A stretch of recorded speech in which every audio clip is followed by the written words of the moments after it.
Today I'm going to show you the next stage of my latest journal.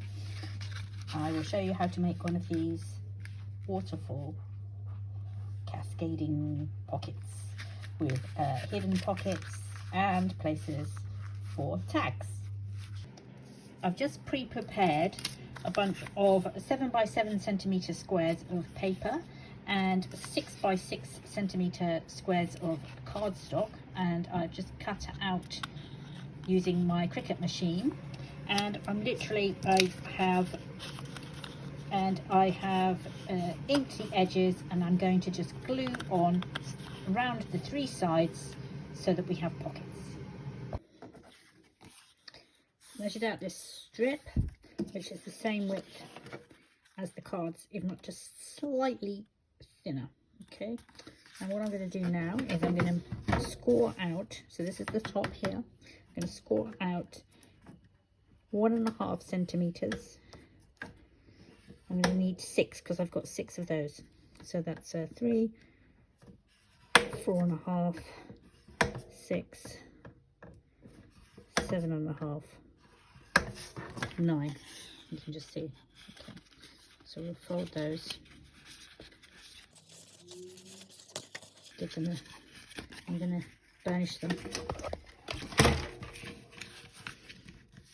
This is nice thick cardstock. I'm gonna give it a good burnish both ways. Get a nice bit of flexibility in there. Okay, then what we're going to do is we will stick each of these on. So it's going to go on there. Now for each of these I'm going to fold over and glue. Now I want these to be faced, I'm going to have my tags going in this way, so that's why I'm doing it like this. Okay, so we're going to pop that in nice and carefully. Okay, and then we're going to fold over and add the next one. And then we are just going to keep going.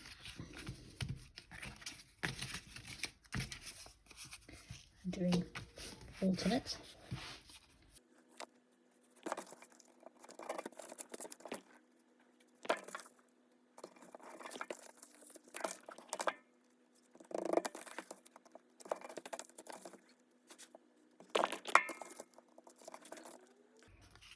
On, and then these are going to flip like this.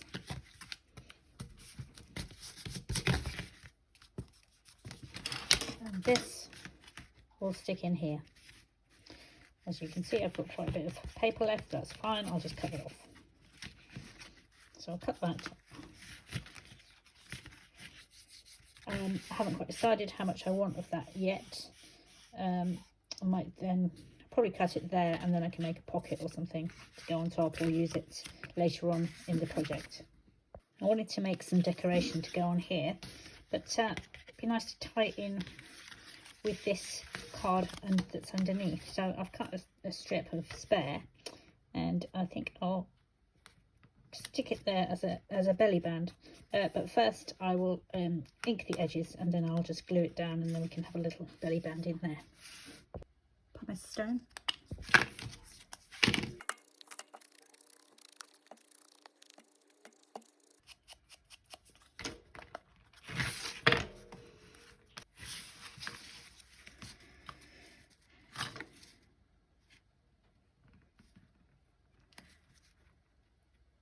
I'm going to glue this in now. Those of you that have been following my videos for a while will know I like to have lots of hidden pockets. So as all my tags are coming out this way, I thought, well, I could have a hidden pocket over here, or I could have one this side, or we can have one this side. Decisions. Or what I could do is put another piece of card underneath here, for argument's sake this, and then there will be a second hidden pocket, one underneath that layer and one underneath that layer. which I think is even more exciting. So I'm just going to find some card that I don't want to use for something else. This was an accident when I was getting ready to make this thing. I did it all wrong. I'm not entirely sure this is a good idea, but we'll give it a go anyway. So I've got this card here. It's fairly stiff cardstock, and it's the same width, so I'll just cut slightly smaller. So that's going to be stuck on there, and then so that will be stuck around there, and then I'll stick this on top, and then that will be stuck that way, so you've got pocket one side and pocket the other side. So let's decide where this is going to sit. So this needs to fit here, so therefore this card needs to go in about there.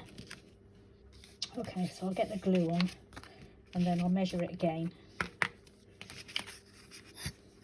It's a shame we are going to lose all this lovely pattern, but never mind.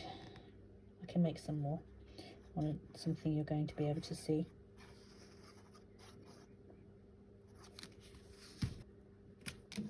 That's where I want it to go before we stick. Yes. Okay. So we have a pocket that side.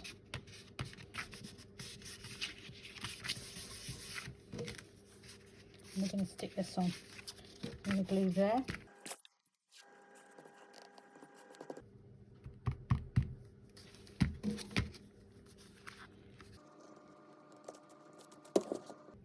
Okay, so we've now got two hidden pockets underneath here.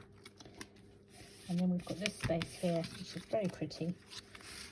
Now don't be tempted to put something on here, because obviously you need to keep this for your fold.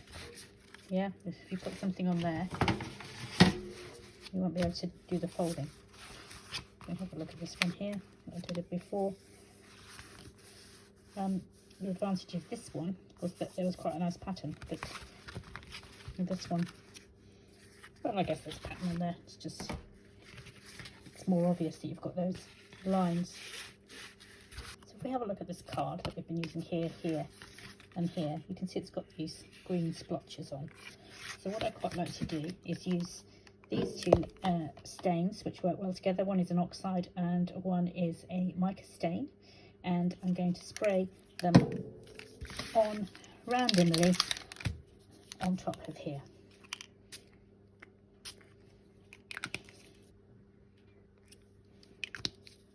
I'm going to let that dry. Then I'm going to do the same on the back here.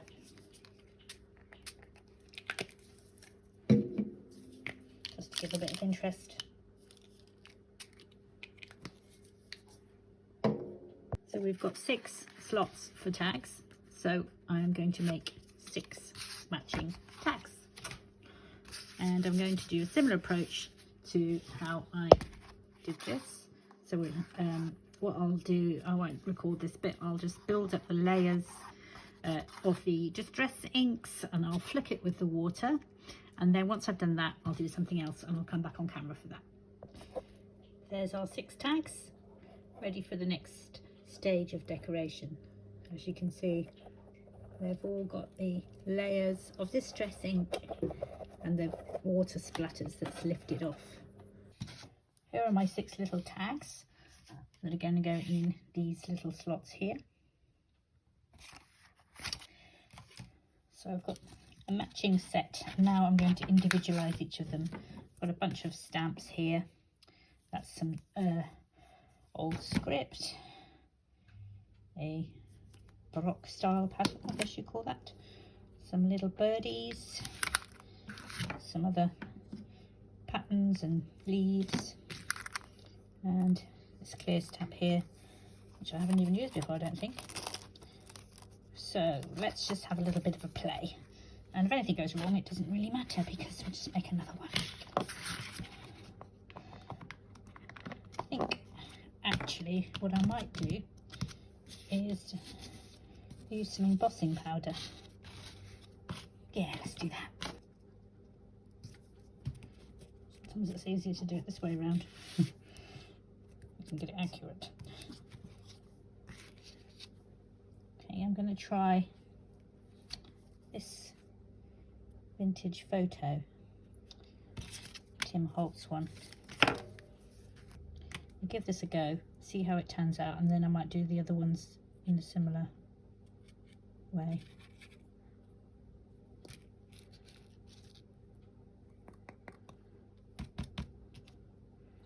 I'll come back, I'll do this off camera. There, you can see that's turned out really lovely. I'll do a couple more and then maybe switch out to something different. Do that one slightly off the corner.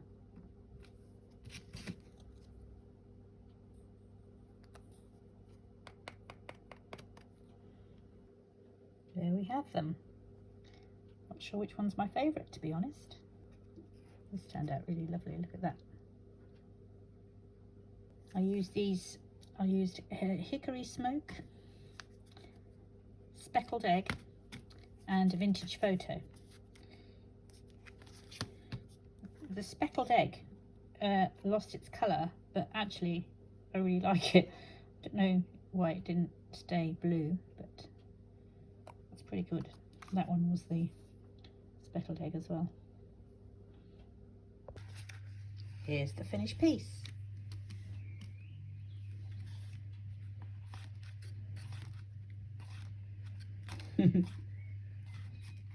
Hope you enjoyed following along as I created this.